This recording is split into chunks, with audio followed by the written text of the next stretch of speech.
a long week. All right. I'm afraid. Should I come on in? All right. Okay. Here we go. Happy Friday. We've made it. We're en route to Auburn, Maine, where the president will highlight how Bidenomics and his Investing in America agenda are revitalizing manufacturing and bringing investments and jobs to communities, including those that have too often been left behind.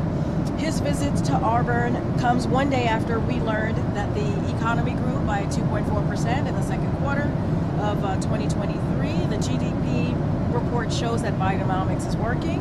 After a year of recession predictions, the economy grew steadily while inflation fell significantly.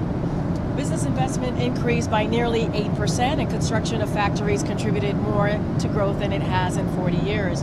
While at Auburn Manufacturing, Inc., President Biden will also sign an executive order to prioritize America's policy of invent it here, make it here, to the benefit of American workers, communities, and global supply chain resilience. The order boosts the incentive to manufacture new inventions in the United States when those inventions are deployed using taxpayer dollars. Additionally, you heard from the president directly last night that right now tens of thousands of Americans' daughters and sons are deployed around the world tonight, keeping us safe from immense national security challenges. But the senator from Alabama is not.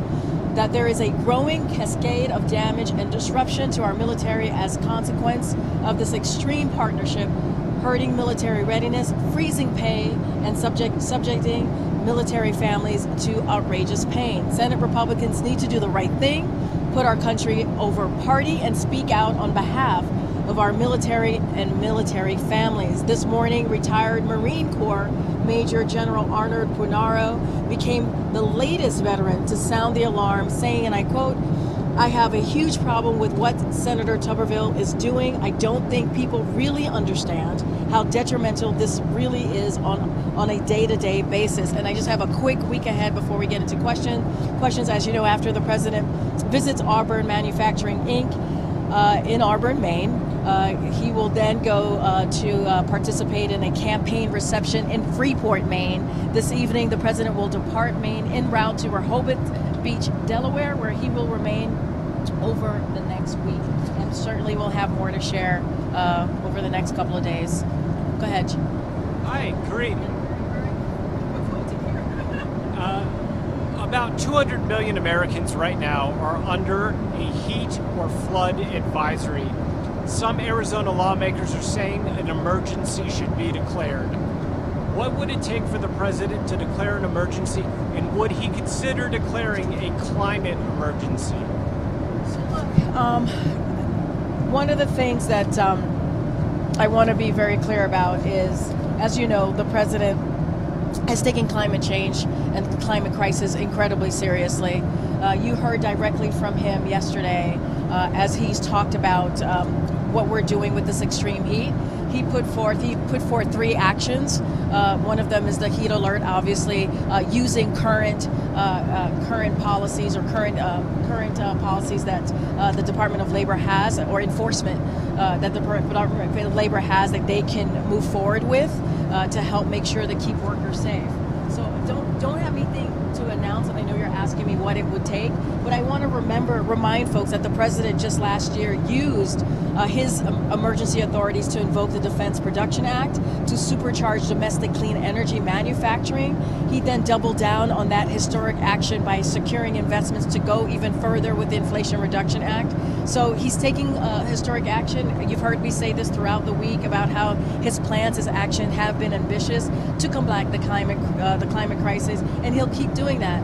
I think what's outrageous is that at a time when millions of families and Americans are experiencing the impacts of climate change, Republicans in Congress continue to try to repeal the Inflation Reduction Act and deny climate change. And that's actually what's dangerous. The president has been very clear about what climate change is doing, that we're in a climate crisis. The Inflation Reduction Act was incredibly important as we look at investments to really deal with the climate crisis. Karine, Prime Minister Maloney said in her press conference yesterday that neither the president nor his aides raised LGBT rights during her meetings in Washington. Why not? So what I can tell you, As you know, they put out a joint readout of the call. I don't have anything beyond that to share of what we put out with clearly both governments. I don't have anything else to share beyond that. Karine, another question on climate. Yeah. Yesterday you were at the Voters of Tomorrow Summit, and a climate activist interrupted your remarks to ask the White House to stop approving new oil and gas projects.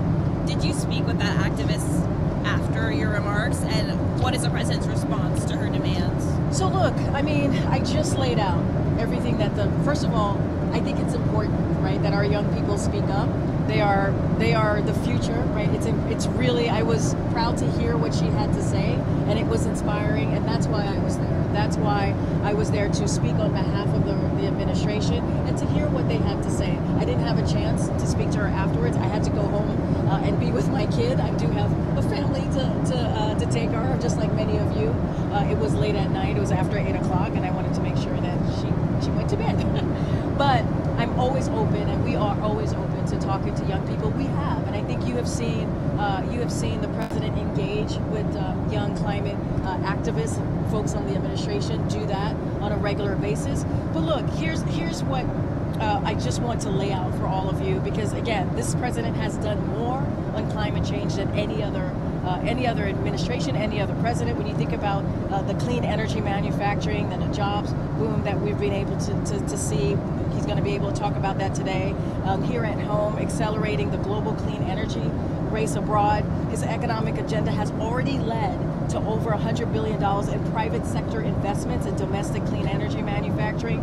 He put the United States back on track to reach clean energy goals, reducing U.S. greenhouse emissions in half by 2030 and reaching net zero by 2050. These things all matter, and these things are going to make a difference as we're dealing with climate change. Again, we're always happy to have those conversations. We accepted to be there at that summit because we believe in these young leaders, and always happy to have a healthy conversation on what the president's doing. Karine, what does the White House believe is the motivation behind House Republicans, including Speaker McCarthy, talking about a possible impeachment inquiry into President Biden? So look, I've talked about this multiple times this week. We're not going to get into what House Republicans want to do, may not do, hypotheticals. That's on them. That's for them to speak to. What I can speak to is exactly what we're doing today, right? We're going to go to Maine. We're going to be able to talk about an issue that matters to Americans, investing in America, manufacturing, bringing good union-paying jobs back to America, and also manufacturing more broadly, right, which leads to these good-paying jobs. Look, that's what matters. I just talked about at the top how Bidenomics is working. We saw the GDP, the economy recovering much faster than was anticipated. When there was talk for over a year about recession, and now look what's going on. The data is, the economic data is so much better than economists had expected. And so that's because of the work that this president has done. So that's going to be our focus. Our focus is going to be really on what we can do to make Americans' lives a little bit better, giving them that extra breathing room. And let's not forget what the president has been able to do on the global stage. We saw him in NATO. We saw how he's brought our partners and allies together to really get behind the Ukrainians and how they're fighting for their freedom. All of these things are important. That's going to be the focus. And you'll watch him today. You'll hear from him today, focusing on what Americans actually care about, which is lowering costs and making sure their lives are a little bit better. On climate, it's not just activists. There was a climate scientist earlier this week published an op-ed, said that not declaring a climate emergency is anti-science. So what is stopping the president at this point from declaring climate emergency? I just laid that out. I don't really have much more to add to what I just laid out about what we've been able to do. But the president believes in science, which is why he talks about climate change, why he said climate change, the climate crisis is real, right? When you hear me say this all the time in the briefing room, the 4 crises that the president had to deal with when he walked into the administration, climate change was one of them. So this president has been outspoken, but not just outspoken. He's actually put ambitious policies forward to deal with this issue. And, you know, it is such a difference to what we see from Republicans who don't even acknowledge climate change. So we believe in science. We're going to continue to move forward to do everything that we can, not just here in America, but globally, to be a leader in fighting climate change. And that's going to be our focus. Okay. The president additional charges his predecessor now faces? Nope, we're not going to comment. The Department of Justice is independent. You hear us say this all the time. We believe in the rule of law. The president has been very consistent on that. Just not going to comment. One thing, is there any status update on the ODNI review of the documents that are in question in that case? I don't have any updates for you. I would refer you to ODNI. And kind of dovetailing on that, I'm sure you've seen the images of the barricades going up in Georgia at that Fulton County courthouse. Is the White House monitoring this from a security perspective? What's going on in Georgia? Do you have a plan? Yeah, I mean, I'm not going to speak to Georgia specifically, but as you know, this is something that we always monitor. We're always going to be ready. I just don't have anything to say specifically about what you just laid out that's going on in Georgia.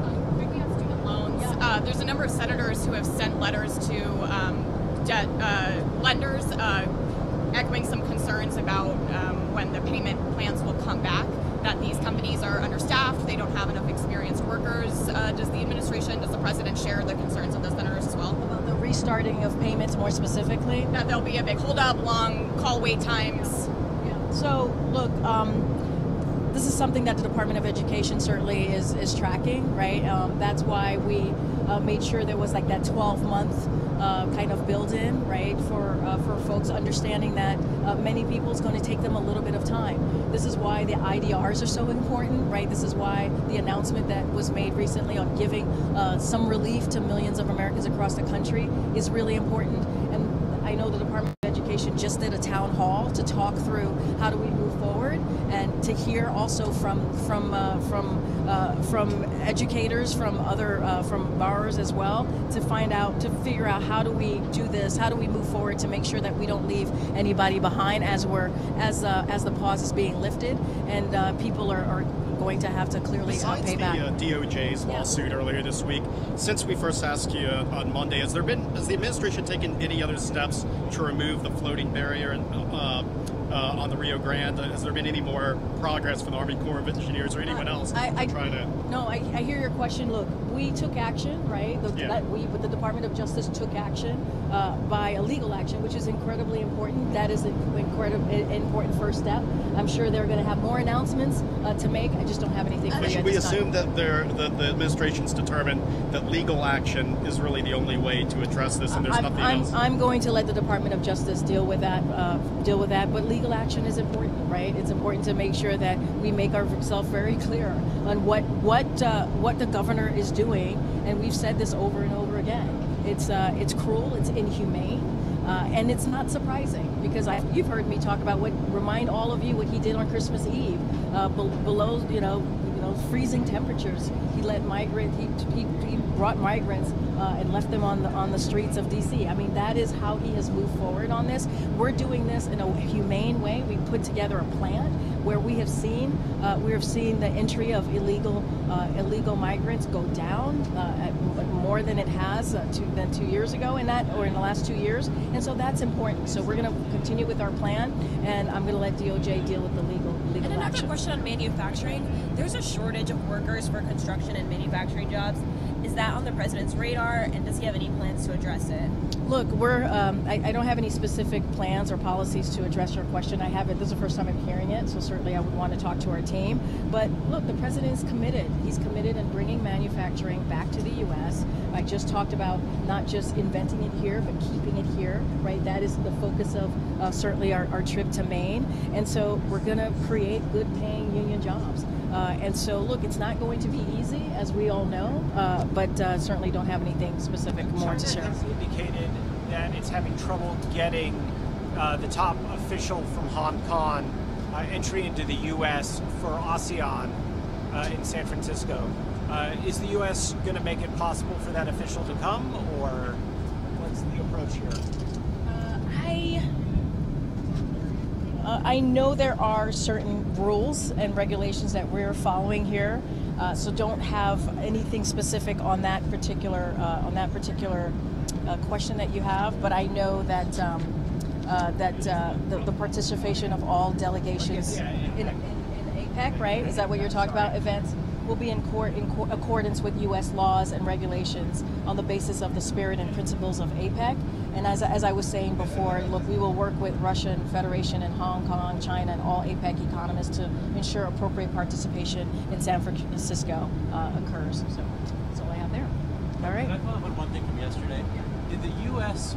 want to have a press conference with the Italians? You were going to get back to us with more information about that. All I can say, and I've said this before, there are a variety of factors that go into decision making about press conferences during visits by foreign leaders, including what the other country wants to do, whether there is a time in the schedule, and what the level of protocol is for a visit. There's state visit versus bilateral visit, which is what we saw yesterday. So we make an effort to do press conference as often as possible. As the president recently did, he did one, as you all know, during his visit in Helsinki with the leaders of the United Kingdom, India, and the Republic of Korea at the White House. I just don't have anything else to share for all of you, but that's it. All right, guys, I'll see you on the ground.